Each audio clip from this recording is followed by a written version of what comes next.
विश्वगुरु संतश्रेष्ठ श्री निवृत्तीनाथ महाराजांचा आषाढी वारी पायी पालखी सोहळा प्रति जेजुरी शेगूड या ठिकाणी थोड्याच वेळात या पालखी सोहळ्याचं या परिसरामध्ये आगमन होईल।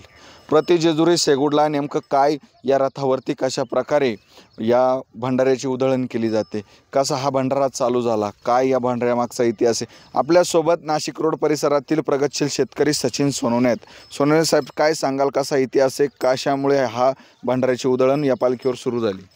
रामकृष्ण हरी माऊलींच्या रथावर उधळण होती खंड जेजुरीला, आणि प्रत्येक ठिकाणी भंडाऱ्याची उधळण व्हायची। आपल्या निवृत्तीनाथ महाराज यांच्या भंडाऱ्याची उधळण होत नव्हती, पण आम्हाला अशी खंत वाटली की आपली बी उधळ झाली पाहिजे।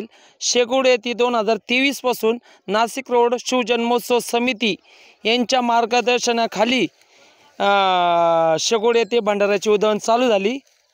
आणि काय या भंडाऱ्यामागचा इतिहास आहे? आता गेल्या 2023ला ही सुरू झाली, दरवर्षी किती भंडारा उधळला जातो, कसे भाविक यामध्ये रंगतात? आपण 2023 पासून आहे ना 200 किलो भंडारा उधळण करतोय।